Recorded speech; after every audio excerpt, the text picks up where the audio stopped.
Welcome to the Monday, March 7th Education Committee and Supplementary Regular Board Meeting. I would like to take audience recognition on agenda items only. Is there anyone who would like to speak? No agendas there. Coming. Thank you, Ms. Jenkins. Okay, so we will take public comment on agenda items only. Is there anyone who would like the pleasure of speaking? Okay, seeing none, I will turn the meeting over to Mr. Copeland.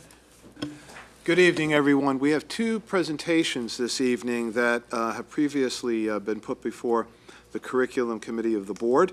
The first one is on the professional learning communities update. Professional learning communities have grown in the Lower Merion School District, and it provided the staff and administration with an opportunity to really dig in deep on information that we can use to better suit the needs of our students. So Mr. Cody and friends.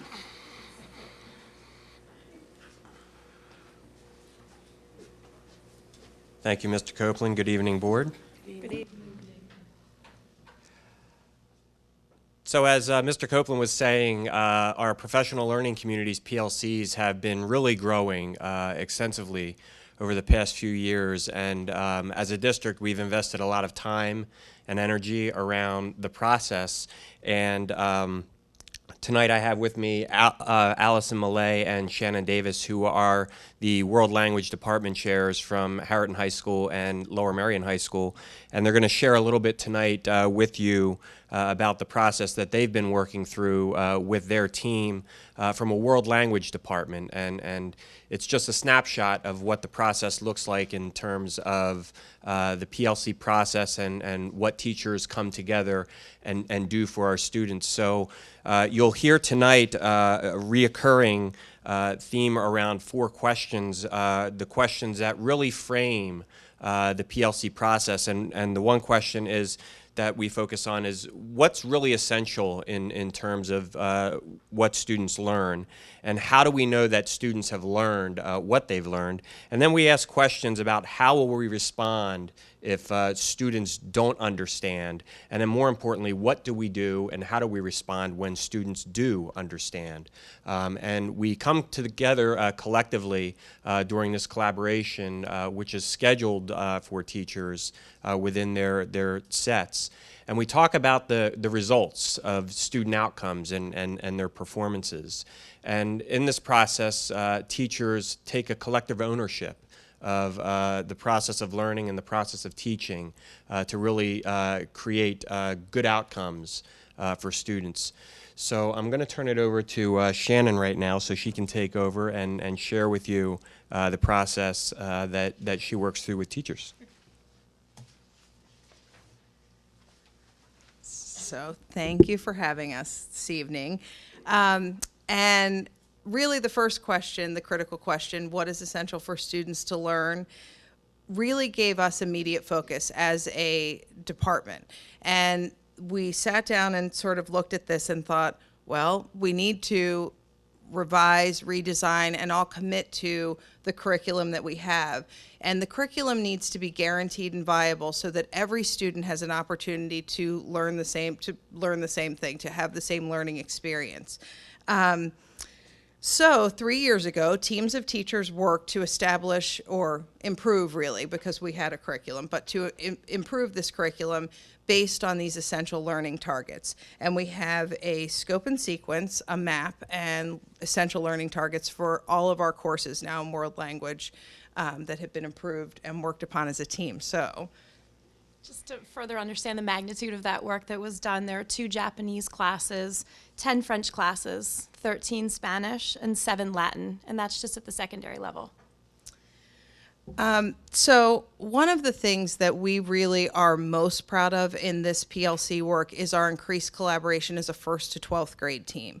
And looking at we feel our students' experience is both a horizontal one, meaning there they are in their grade level with their grade level peers, or in Spanish 2 or Latin 3, but also as a vertical, their experience is a vertical one from 1st to 12th grade. So if we're not communicating between those transition points and as a 1st to 12th grade team, we really think that their learning might not be as maximized as possible. So we're proud of the fact that last year we worked together for the first time with almost 50 teachers for 3 full days during our in-service days, and even just again on Friday during the in-service day, we had almost 50 teachers together from 1st to 12th grade across all 4 languages. So the conversations really that happen when the teachers are together, I think, and focusing on what is essential for students to learn as a 1st to 12th grade team are so much richer for having that entire continuum there together. So then we move on to the critical question 2, which, as Mr. Cody said, was how do we know that students have learned what's essential? And this really is a key question, I think, with the PLC process. And it takes the focus away from what I am teaching as a teacher to what my students are learning, because we all know that there can be a difference. I could have taught it, but if they didn't learn it, then they need to learn what I'm teaching. Just because I taught it, check, doesn't necessarily translate. So, no pun intended with world language. So we started the SLO with the SLO process, which the SLO process kind of came from the state of Pennsylvania at the same time as the district's work with PLCs. And we really felt that there was a natural match between the second question, how do we know that students have learned what's essential, and the SLO process, which is tied to the individual teacher evaluation and came with the change in the teacher effectiveness model. So teachers needed to establish that according to an essential standard that students demonstrated growth or mastery in student learning. So we decided, well, why not approach this as a team? If we're doing it anyway, let's approach it as a team. So teachers worked in teams to create common SLOs for the beginning of the year, the middle, and the end of the year to establish student learning with a growth model rather than a mastery. And the 6th to 12th grade Spanish and French teachers worked trying to tie to the district's focus on literacy. So we focused by doing a diagnostic mid-year and end of the year on presentational writing. The Latin teachers focused on interpretive reading, and the FLES teachers, much more appropriate for their program and goals and the essential learning, focused on interpretive listening. But we really were able to look at student work together, and when we do the same assessments around the same learning target, we can actually compare student work. And it's that, I think, is the key, that we're working on common assessments with common goals and common definitions of what success is in meeting that learning target. So as we're looking at these questions, we can do this both at the building level and really at the programmatic level. So when we took the SLOs, individual teachers were implementing it, but it was happening on a programmatic level. We also can do things really just within our own buildings. So we, one of the a great example was, say, with our Spanish 2 teachers. And a team of Spanish 2 teachers at the secondary level were working in a regularly scheduled PLC. And those same teachers happened to also teach as a part of their duties Spanish 4, Spanish 5, AP, and they designed a common midterm really early in the year together, which is different for us to do that early, looking at the end. And then they work together to create common assessments and learning experiences for students, which in those meetings, they're able to check in and look at student work and say, did your students learn that? How well did they? And I think looking at that work together helped the students to become more successful. And then when they did the common midterm, they can do a data analysis of that, which is something we've been learning through our PLC training. Another team implemented a common assessment by skill. So the Latin teachers decided, and they don't share classes. Oftentimes they're singletons, we call them, within their own building. So there was only one Latin 2H teacher, for instance. they decided that as a skill, students needed, and it was an essential skill standard, to be able to diagram sentences to improve their reading.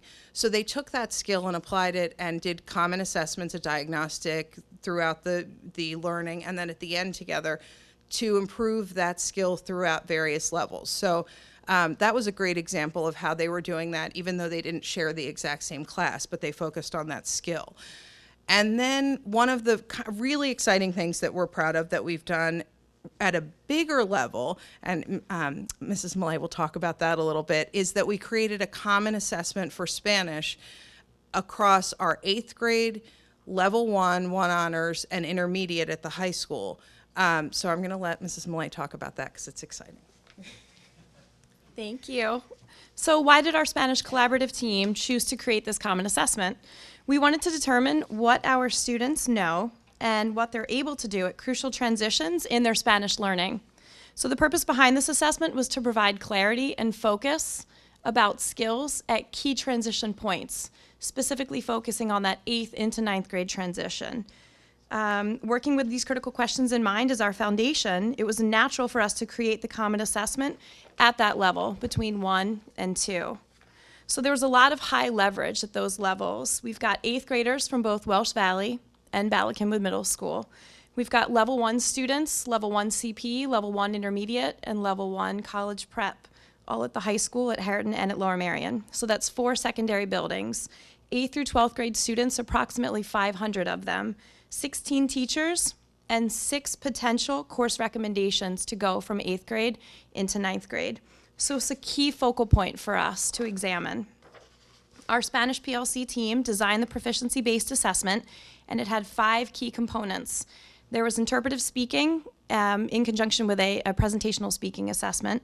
There was an interpretive listening, interpretive reading, 2 presentational writing excerpts, and there was also 1 grammar translation section, which was a language mechanics section. So we created this proficiency-based assessment as well as a practice assessment for students to attempt in their classes. Together, we chose common rubrics for both the oral and the written portions. And we planned the test administration logistics. 1 school was taking a paper copy of the assessment, and 1 was going to take an electronic copy of the assessment on Kia. So the teachers in the classrooms in the middle school administered the listening section, the reading sections, and the writing sections all in the classroom with their students. And then our team of high school teachers came down to the middle schools the following week to administer the common presentational and interpersonal speaking portions. We assessed individually each student, but then we came back together to calibrate our assessment of student learning. And as a result of this process, we generated individual and programmatic data.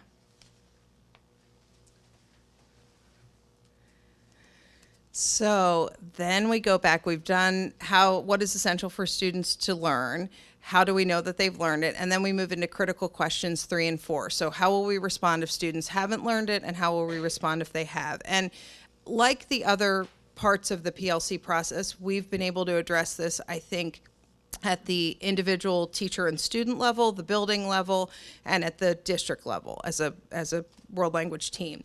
So at the building level, we've been able to utilize Lunch and Learn really to work together to address students who haven't learned something or students who have and need an extension or an acceleration.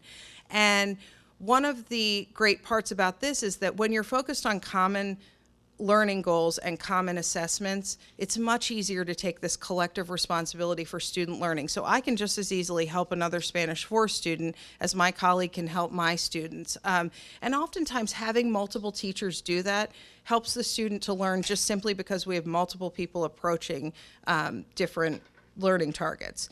So that's been one way. And we utilize our after-school help program.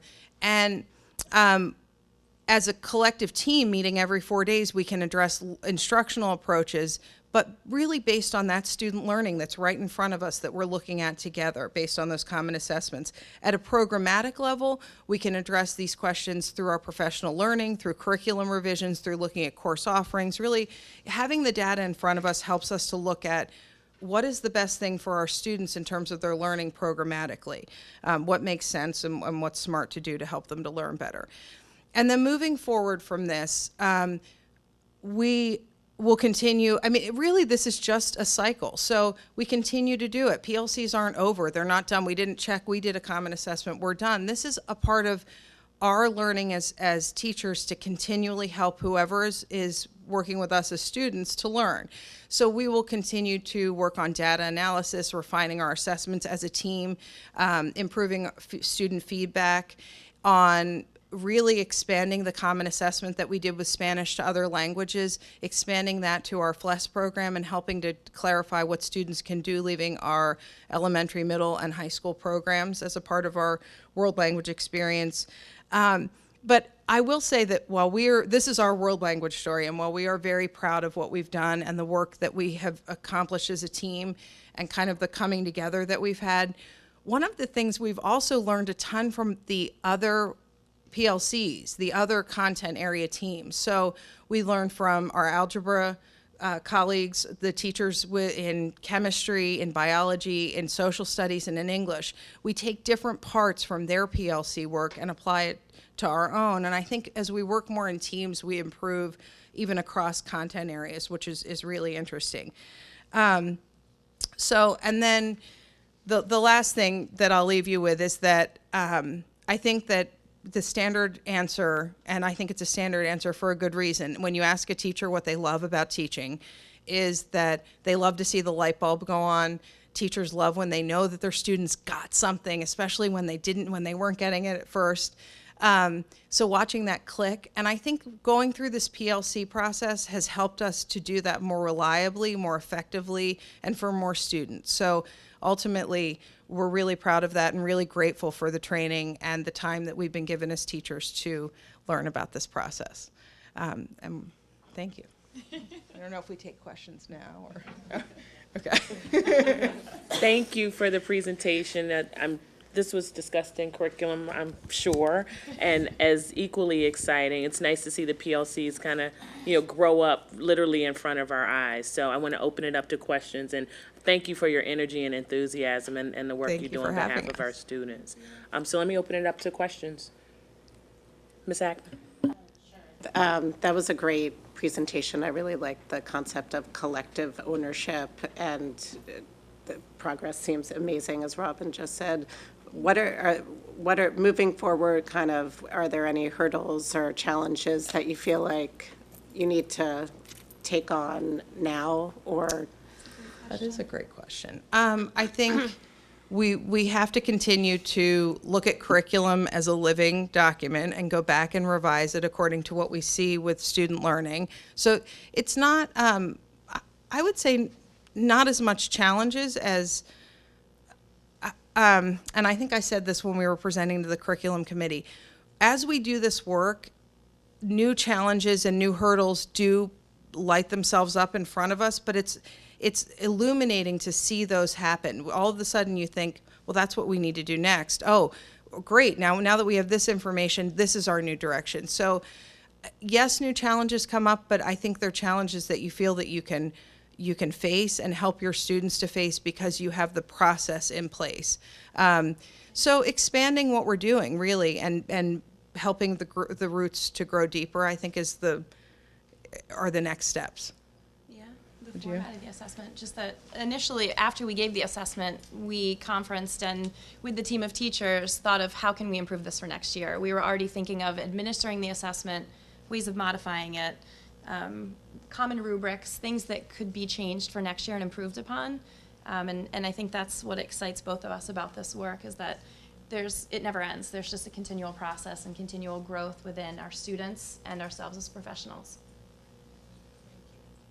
So I know one of the biggest challenges around PLC work, the literature bears this out, is time. So can you talk a little bit about how you get together and collaborate and how those conversations happen, across grade level and also vertically as well? Well, that's a great question. So one, we have amazing schedulers at the high school who put this into the schedule. And so every 4 days is built into a PLC schedule, one period where you meet. And for instance, with World Language, we had one large PLC meeting, but then you have different teams of teachers that need to meet within that group. So we came up with a schedule so that every 4 days or every 8 days, you're meeting with someone who teaches a common course. If you're in multiple shared courses, but say the Latin teachers meet every 4 days regularly. So it's built in, and that really, I think that is crucial to the success of PLCs, is having that time. But once it was built into the schedule, it really started to take off. So I'm sure it's very hard to schedule, but we are grateful for the time. And it's interesting that we used to meet before we met. We had department meetings and faculty meetings and all kinds of things, but these are very focused meetings and looking at student learning, and we're getting better at making them more focused and more productive. And the best part for us was when we met on Friday with 1st to 12th grade teachers, when we had them do a separate feedback just for us with questions particular that we wanted to know about the day. And the most overwhelming response was, when can we all get together again? When can we do this again? Which, truthfully, you don't always hear from teachers. They sometimes, because it's easier initially to go in your room and shut your door and do the best job you can and make that your world. But what we're finding is that as the students' learning improves, teachers engage more fully in the process. I think they see that happening, and that's exciting. Thank you. Are there any more questions? Dr. O'Leary? Are you aware of, I guess, either the process or outcomes in other districts? Like, how often is this material shared, or is it completely unique to each school? Do you have any idea? Well, I mean, I know that some of us have been to conferences, so we know that this is not just unique to Lower Merion, that this is happening all over. In terms of the individual process, it's very particular to the students in front of you. So while the process is the same district to district, and you can share successes in addressing the process and addressing the challenges, the actual process is focused on the students in front of you and their learning. So that's sort of a personal thing, and by personal I mean Lower Merion and our PLCs within Lower Merion. But we've been really, really lucky to have the training we have, and I think that has been crucial to helping us learn. And I think if it were a one and done, I'm not sure it would have been as successful as it has been, because that ongoing training and support as the challenges come up have been key in helping us to work through that. So I do think this is, yes, widespread and well known, but I also think there's part of it that's particular to us because it's focused on the students and their learning. Thank you very much. I don't know if this question is best for you or maybe Brian or Bob, but this sounded I heard bits and pieces of our strategic plan. So I don't know if there's 2 or 3 things that what you did that may translate to, because I know we're working on implementing the strategic plan. There's some parallels we can draw between this and the implementation of the strategic plan.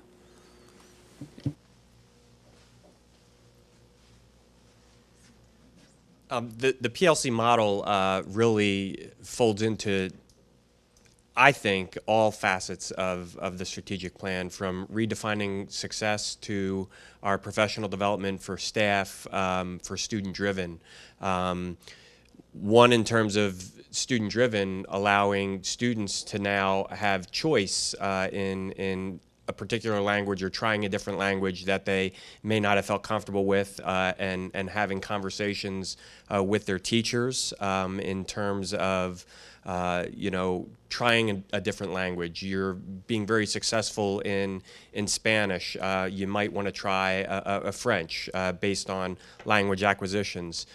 In terms of professional development, the PLC model is really getting teachers to work together, and we started with the PLC model in the middle schools focused around math, and what we're also looking at is creating teacher leaders within our high schools, that we can start focusing PLC models down into the middle school with our leaders that we've developed over the course of a few years, and also finding ways to then build that into our elementary process as well. So there's tight alignments within the strategic plan in terms of redefining success and professional development and student-driven schools, as well as a transformative curriculum.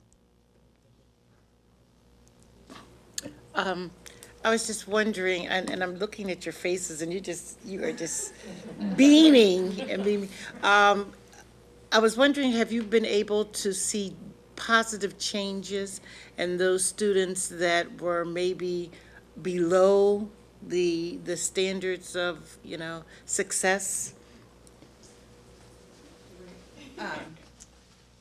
So, yes, I mean, I think that every time a student can't and doesn't feel good about that, and we address that and help them to learn, absolutely. And that's happening on an individual level. But these conversations also help students to not fall between the cracks, because we're looking and saying, how are we calibrating how we assess, deciding what's fair, deciding what's a valid assessment.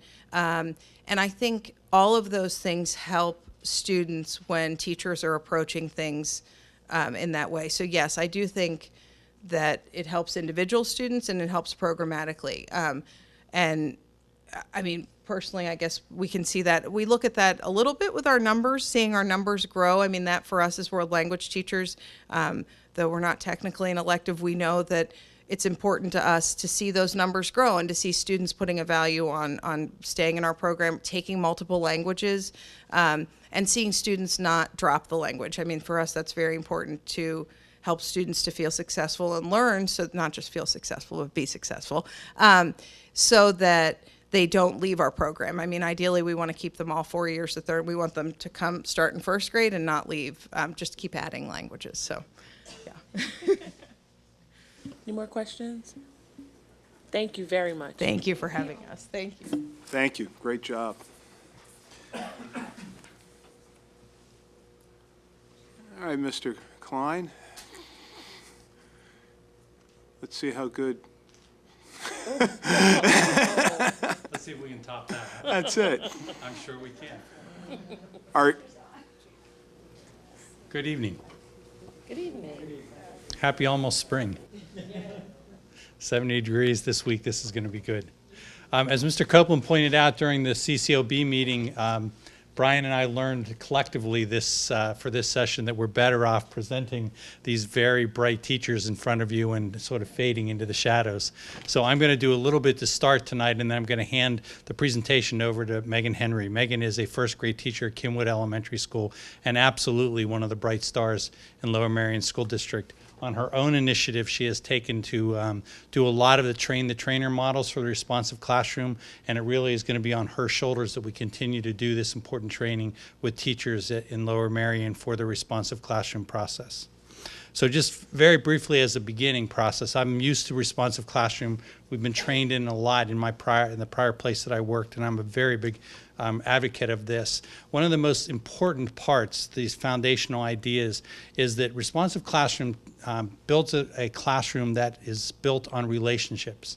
And we know that the most important factor in student learning is that relationship between a teacher and a student. Responsive classroom will build both teacher-student relationships, and it will build student-to-student relationships. And over the course of a responsive classroom-trained building and culture, you will see the advantages of that, both in the way the kids respond to staff and in the way the kids respond to each other.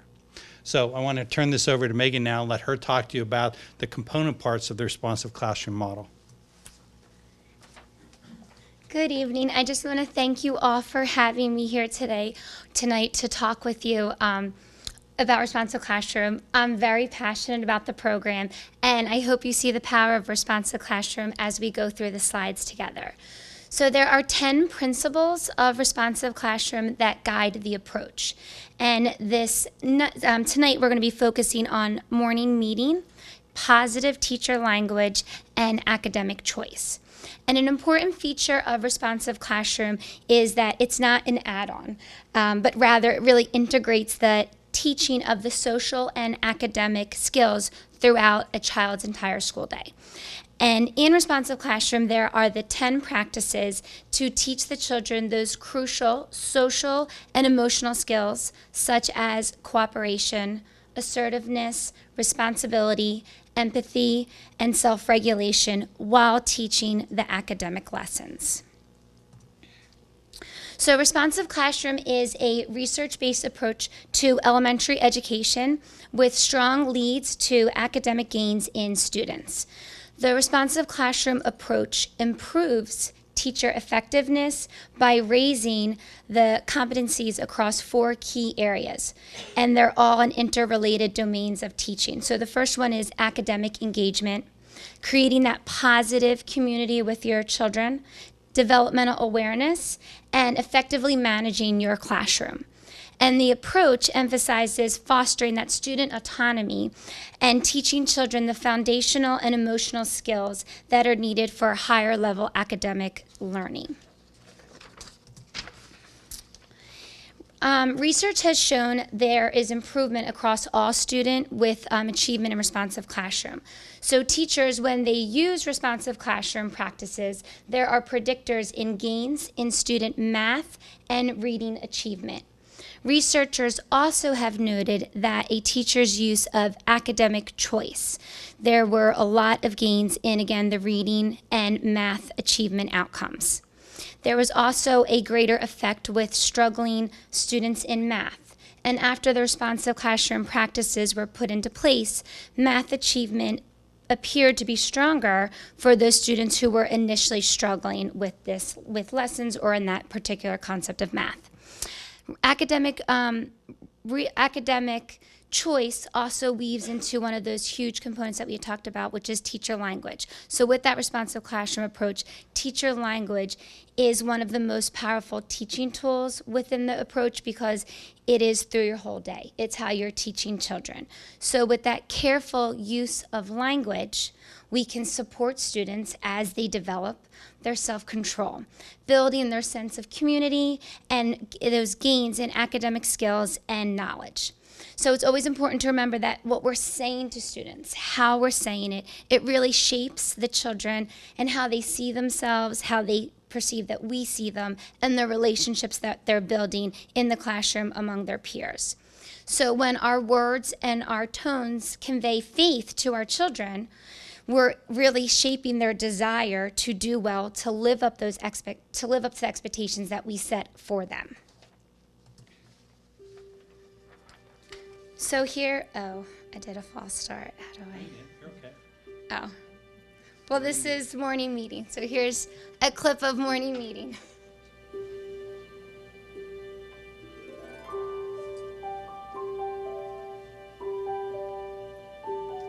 Zach Levin. Good morning, Zach Levin. Knock, knock. Who's there?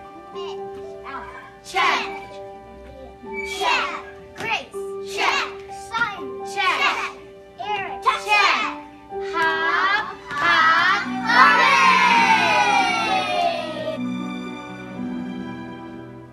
We're going to do a focused share topic today. So I'm going to be calling on 3 friends to share for us.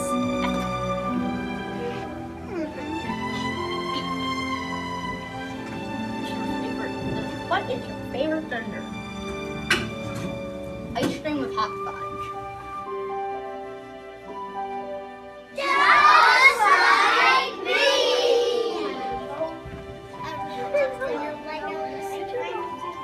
I like dogs. Just like me! 5, 6, 7, 8, 9, 10, 11, 12. Dear Wednesday observers, today is March 4th, 2015. We have French and music this afternoon. During science, we are going to observe what happens to rocks placed in water. Let's get focused. Add a rock to our stream.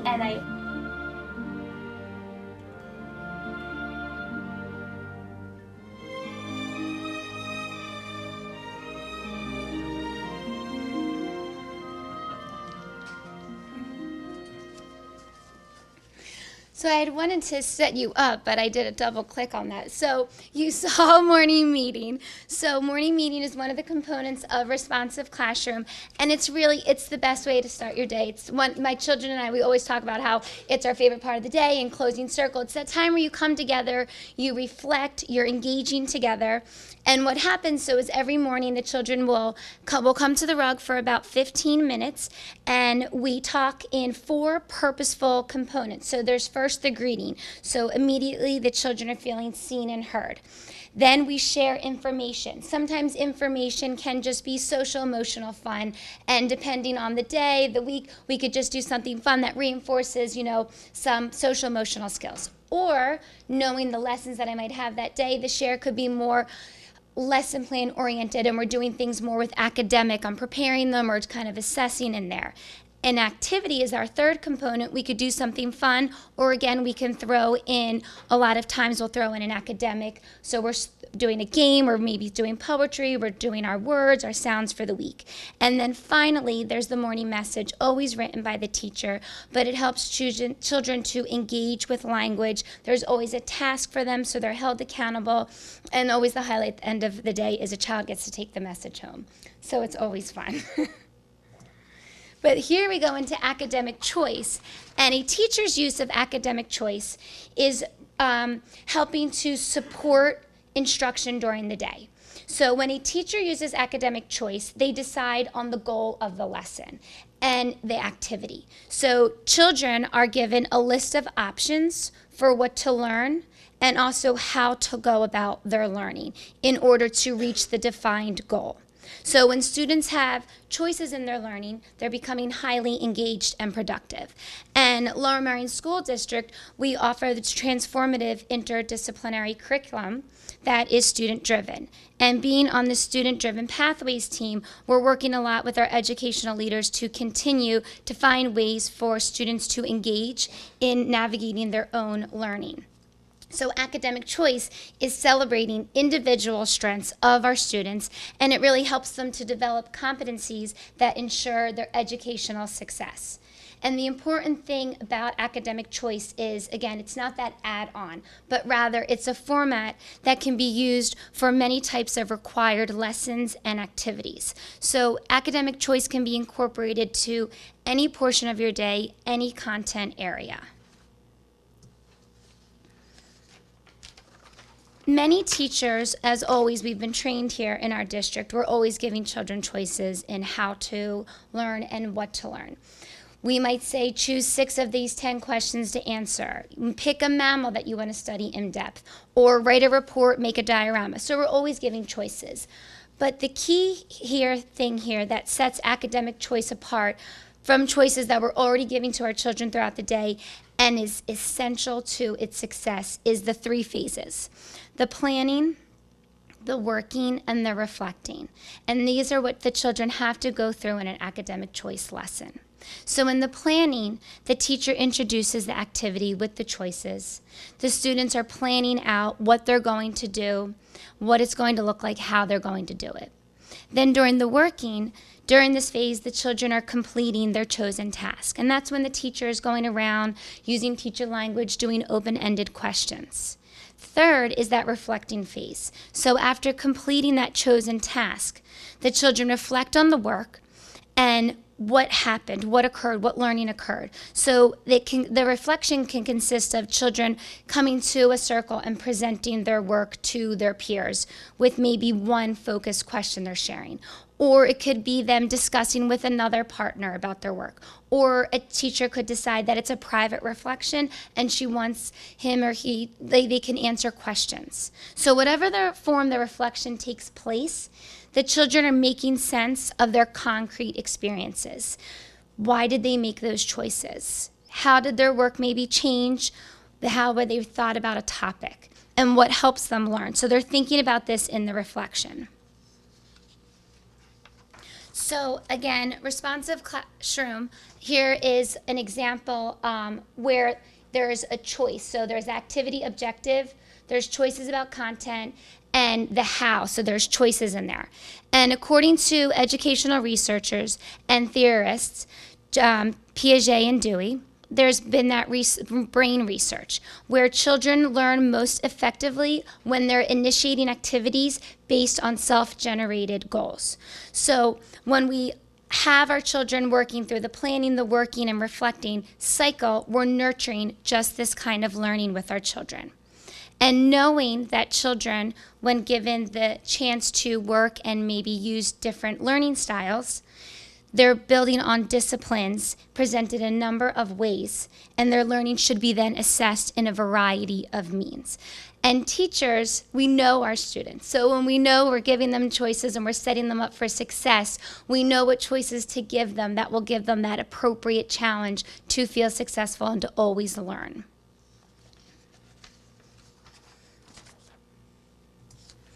So the work here of Responsive Classroom is to motivate and engage all our learners and to prepare them for lifelong learning. Questions? Thank you for a fantastic presentation. Questions? Ms. Ackman? Hi. Hi. I was lucky enough to have two of my kids be in Miss Henry's classroom and struck out with the third, but that's leads me to my question, who, she's got a wonderful other teacher. So has this been scaled throughout the district? Because I have noticed in my other first graders' classroom that they're doing more, like, it's kind of a mirror of what they had with you. So, and are you training all the teachers to do this? So I just would love to hear more. That's great. No, great noticings. Yes, so at Kinwood Elementary School, last year I led a book club on academic choice. Responsive Classroom has a book called Learning Through Academic Choice, because there was so much conversation and excitement over continuing with the practices. I led a 7-hour book club at the school on academic choice. So we came together and I had all classroom teachers as well as foreign language and special area teachers, because it can be used in any component. And we brainstormed lessons, we planned, we had our curriculum manuals, they were meaningful. So we met in our grade groups, we tried lessons, we brought them back, and I would even share, did anybody try this? These choices didn't work for me. So, we're learning from each other, we're trying things out, we're learning from our children, but there is carryover in we're trying to reach more of the buildings, but especially at Kinwood, I was able to reach a lot of the teachers, and then they continued those conversations among their own colleagues in their grades. I also think that it came before the curriculum committee is a request to expand the staff development portion of that, and that's going to be before the purchasing and finance committee also. So we'll be able to. I mean, we just thank you for the presentation again, and we discussed this a lot in the meeting. I mean, the responsive classroom has been part of the curriculum for I think a few years now across the district, but this is sort of taking the responsive classroom concepts and pulling it throughout the day, as I understood it. So the responsive classroom itself, these morning meetings are in every building at this point. So. Any other questions? Any challenges, Ms. Henry? I mean, going back to the question I posed to the first team Sure. around time, I mean, obviously you have to be quite purposeful and thoughtful about what this looks like in your day in terms of your teaching. Any challenges you find with this particular model? So as responsive classroom or academic choice, or? Both and or either? Okay, so with responsive classroom, I think the best way to approach any new change is kind of to figure out the areas you want to hone in on, and morning reading we've already been doing for quite a few years. So for me, when I was first starting, to me the thing that threaded through everything was teacher language. So that's where I kind of started to go. And once I felt really comfortable, you're not going to start your school year doing academic choice. You're going to let that go a little bit as you also get to know your students. But in terms of building that classroom community, those 4 domains of making things organized, developmental awareness, they're the areas that you want to strengthen and just write out, make strong, so that you see the success right away, so that you feel confident to then tackle the other things.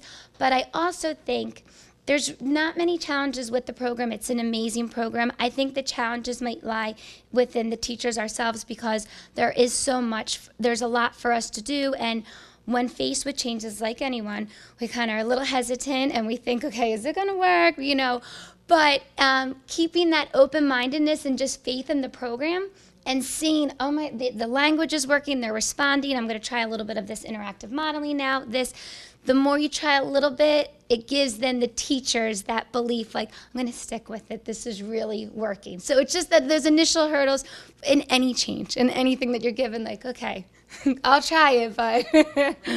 Thank you. Any other questions? Thank you very much. Appreciate your energy. Thank you very much. The morning meeting video, I may need to take a look at that. I'm thinking about it for cabinet meetings, if they can come together and put that together. Let me just close by saying we saw a first grade teacher, 2 high school teachers. You'd have to be just sort of swept away with their enthusiasm and the way in which they present. And it's just a joy to be in the classrooms. I've been just overwhelmed with what I've seen so far this year. So thank you, Megan, Shannon, and Allison had to leave. Just great teachers in Lower Merion. Congratulations. That concludes our presentations. Thank you, Mr. Copeland. We will now have audience recognition on agenda or non-agenda items. If you could sign in with Ms. LaPera, there's a 3-minute limit, and if you could tell us your name and where you reside in the district. Thank you.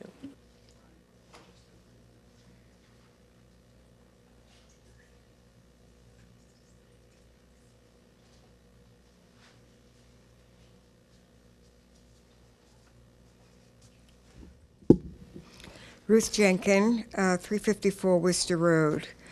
I really enjoyed the presentations tonight.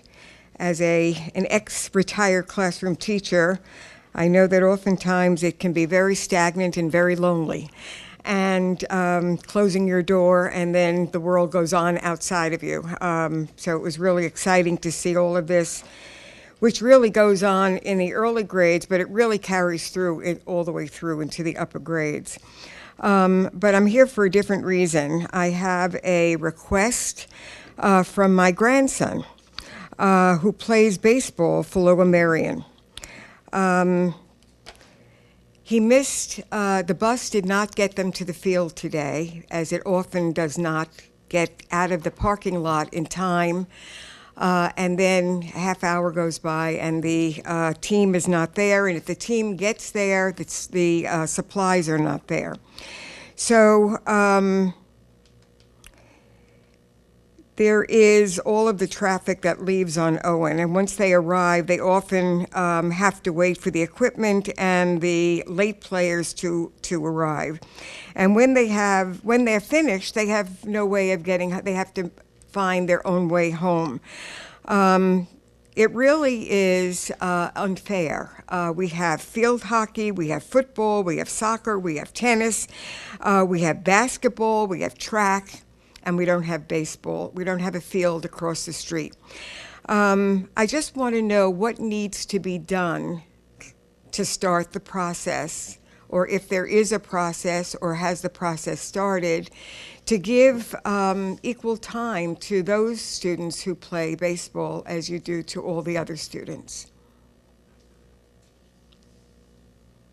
We'll take the next question, Ms. Jenkins, and then Mr. Copeland will respond after. Okay. Thank you. That's the next person.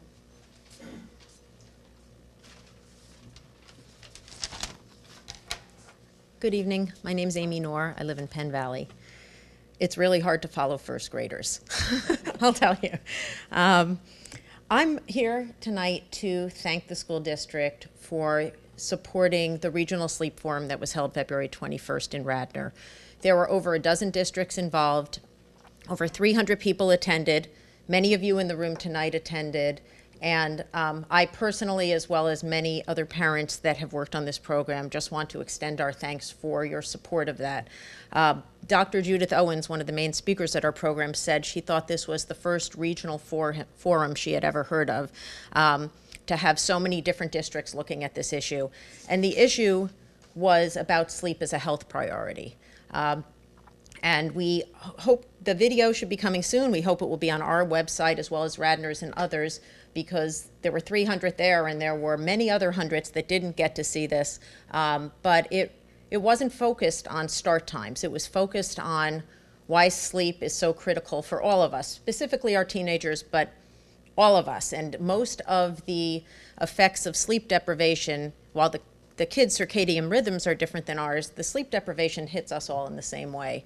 And it affects us, as those of you who are there I know heard, physically and emotionally, and in how we learn.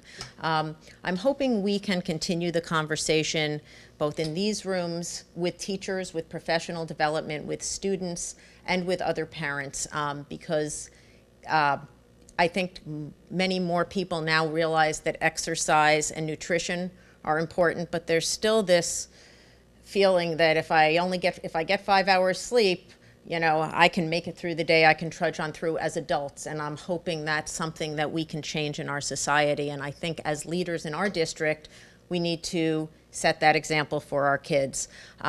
So in addition to the whole start time issue, there were a lot of things that Dr. Owens and others talked about, and I know the district is going to continue to work on, and I'm going to continue to work on, but small things like having professional development when we have a half day of school for students. Instead of having that in the morning, have that in the afternoon, and a superintendent from another district talked about doing that. So we can learn so much from working together, and that's what I'm hoping we continue to do on this as we continue to hear and learn more and more about how sleep is critical to everything we do every day. Thank you again for your support. Thank you, Ms. Noor. Mr. Copeland? Yes, Shanka, I can tell you Mr. Ganan isn't here tonight. He probably knew you were going to mention the baseball thing and stayed away. But I know that we have an ongoing master plan study for the Arnold Field, and that that's something that's going to be a continuing discussion. And are these planning sessions open to the public? The facilities. Oh, I thought I was wondering what he was putting. Are these planning sessions open to the public? They'll probably be held at the Facilities Committee, and those are open to the public. The Facilities Committee? That's Yeah, usually in the morning, on Wednesday mornings? Is that when you have it? Thursday morning. Thursday morning? So we've got one this Thursday. I don't believe that conversation is scheduled to be on there, but if I find out, I'll let you know. Thank you. Mr. Copeland is not on the agenda for this Thursday. They're in the process of still working on the report, so I think shortly, either in April or May, we'll have the report. He speaks. Thank you. Thank you very much for attending. We are now adjourned.